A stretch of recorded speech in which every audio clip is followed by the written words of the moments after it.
Imagine your friend are earning 50,000 per month और उसी समय आप 70,000 पर मंथ कमा रहे हो, but your friend is more richer than you. उसके पास पैसे हैं और आपके पास सवाल कैसे? पैसे आते तो हैं लेकिन जाते कहाँ हैं? मैं उनसे ज़्यादा पैसा कमाता हूँ लेकिन वो मेरे से ज़्यादा अमीर है, क्यों? ऐसे सवाल आपके मन में होते ही होंगे, लेकिन the answer is simple. You don't know how to manage और कंट्रोल योर फाइनेंस, बट उनको आता है और वो रिजल्ट आप उनकी लाइफ में देख पा रहे हैं। बस इन्हीं सब का आंसर देने, इन्हीं सब का उत्तर देने मैं इस वीडियो में आया हूँ, आपको बताने how to control your finance.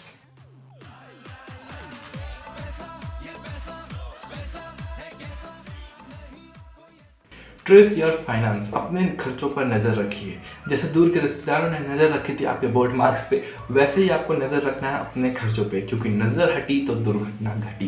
ये तो आपने सुना ही होगा। तो आपको पता करना है कि आपका कहाँ कहाँ पैसे जा रहे हैं, कहाँ कहाँ आप खर्च कर रहे हैं। मंथली का आप रिकॉर्ड निकालिए, मंथली, वीकली, जैसे भी आपको रिकॉर्ड करना है अपने फाइनेंस को, अपने खर्चे को आप ट्रेस कीजिए कि महीने महीने में आप कहाँ कहाँ पे खर्च कर रहे हैं। पूछिए अपने आप से, जब आप ब्रेड खरीदने जाते हैं तो क्यों उसके साथ मिल्क, बिस्किट या चिप्स जैसी चीज़ें घर में ला देते हैं? ये सब बेकार की चीज़ें हैं। आप अपना लिस्ट बना के जाइए खरीदने के लिए। ये मार्केटिंग के चक्कर में आप अपने पैसे बहुत ज़्यादा खर्च कर देते हैं और इन सब के लिए आप इस्तेमाल कर सकते हैं किसी ऐप का या किसी डिजिटल डायरी का या किसी जर्नल का। आप कैसे भी इस्तेमाल करके अपने स्पेंडिंग को ट्रेस कीजिए। ये आपका बहुत ही हेल्प करेगा।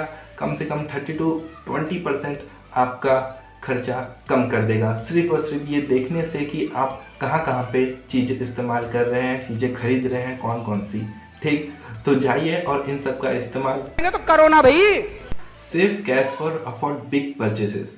ये पॉइंट समझने से पहले आपको समझना पड़ेगा कि पैसे कहाँ कहाँ पे यूज़ होते हैं, पैसे कहाँ कहाँ यूज़ हो सकते हैं। देखिए, आपके पैसे बस दो ही तरीके से यूज़ हो सकते हैं। या तो आप उसको कंज्यूम कर लेंगे या तो आप उसको इन्वेस्ट कर देंगे कहीं।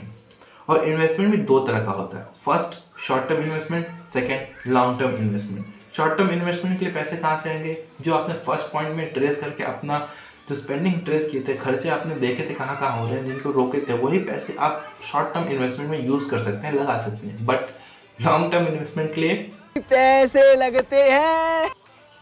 तो आप लॉन्ग टर्म इन्वेस्टमेंट के लिए आपको करना पड़ेगा प्लानिंग, क्योंकि इसमें पैसे लगते हैं। और आप ये प्लानिंग कर सकते हैं बहुत ही तरीके से। मैं 2-3 रूल्स बता देता हूँ आपको। अगर आप मैरिड है तो 30-70 रूल में जाइए, अगर आप अनमैरिड है तो 50-50 रूल में जाइए। 30-70 मतलब कि आप अपना जो भी सैलरी है उसका 30% सेव कीजिए, इन्वेस्ट कीजिए कहीं। और आप अनमैरिड है तो 50-50 रूल में जाइए कि अपना जो भी सैलरी है उसका 50% आपको सेविंग करना होगा। आप अपने सैलरी को 50% सैलरी ही मानिए कंज्यूम करने के लिए। जो खर्चा करना है उसका 50% ही खर्चा कीजिए। जैसे एग्जांपल ले लेते हैं, आपके पास 70,000 पर मंथ आ रहा है तो आपको 35,000 अलग रखना है। 35,000 सोचना है कि है ही नहीं, वो सेव होंगे कहीं, इन्वेस्ट में लगा दीजिए। बस आप कंज्यूम कर सकते हैं 35,000। उसके हिसाब से ही अपने मंथली खर्चेस प्लान कीजिए। Start your investment in your own method. Investment is art. अलग अलग लोग उसको अलग अलग तरीके से करते हैं। कुछ लोग अपना पैसा एफडी में रखते हैं तो कुछ लोग अपना पैसा म्यूचुअल फंड में रखते हैं, कुछ लोग अपना पैसा शेयर्स में रखते हैं, कुछ लोग डिबेंचर्स में, कुछ लोग अपना पैसा बॉन्ड्स में रखते हैं तो कुछ लोग अपना पैसा पीपीएफ में रखते हैं, कुछ लोग जीपीएफ में रखते हैं। ये आपको देखना है कि आपकी रिस्क टेकिंग पोटेंशियल कितना है। आपका रिस्क टेकिंग पोटेंशियल कितना है ये आपको पता करना है, अपना बिहेवियर्स देखना है। इससे आपका ये फ़ायदा होगा कि आप अपना कंफर्टेबल जोन पता कर लेंगे कि मैं इसने में इतना रिस्क लेके इतना रिटर्न चाहता हूँ। अगर आप मान लो 25 to 30 एज में है तो हो सकता है हाई रिस्क टेकर हो तो अपना पैसा शेयर्स में रख सकते हैं, या आप 40 या 50 के एज में तो आप लो रिस्क टेकर हो तो अपना पैसा डिबेंचर्स में रख सकते हैं। ये आपको खुद पता करना है कि आप अपना रिस्क टेकिंग पोटेंशियल आपका कितना है। ये पता करते ही आप इन्वेस्टमेंट की तरफ बढ़िए। इससे ये होगा कि आपका टाइम बहुत बचेगा, आप कंफ्यूज नहीं होगे और आप एक सेफ जोन में रहोगे अपने पैसे को लेकर।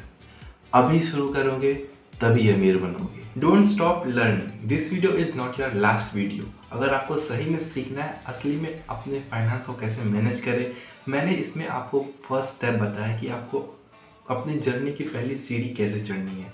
अभी बहुत सी सीढ़ियाँ चढ़नी बची है, तो आप लर्निंग करते रहिए, सीखते रहिए कि असली में पैसा कैसे काम करता है, कहाँ से कैसे पैसे से पैसा कैसे बनाए। और इसके लिए मैं आपको रिकमेंड कर देता हूँ कुछ blogs and books.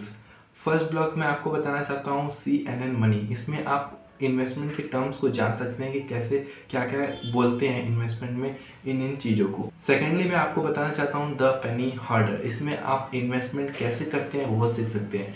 And third and last my website earn2learn.blogspot.com। इसमें मैं अलग अलग चीज़ें अपलोड करते रहूँगा। दिस माई फर्स्ट ब्लॉग जिसमें आप जाके पढ़ सकते हैं कि इन्वेस्टमेंट कैसे होता है, कहाँ कहाँ पे होता है, कितने तरीके का इन्वेस्टमेंट होता है इंडिया में और आप कहाँ कहाँ पैसे लगा सकते हैं, कितने रिस्क में कितना रिटर्न मिलता है, ये सब मैं अपनी वेबसाइट में बताता हूँ। और बुक्स में आप पढ़ सकते हैं योर मनी और your life. This is the best book जो मैंने इंटरनेट में पढ़ी है मनी को समझने के लिए। सेकंड में आप जा सकते हैं इन्वेस्टिंग 101। ये भी बुक बहुत अच्छी है, आप जाकर लिंक डिस्क्रिप्शन में जाके उसके पता कीजिए, इसके बारे में पढ़िए, सब मैं बता दूंगा तो आपका इंटरेस्ट खत्म हो जाएगा। बुक का स्पॉइलर मैं नहीं दूंगा। थर्ड मैं आपको बताना चाहता हूँ गाइड टू फाइनेंस मैनेजमेंट।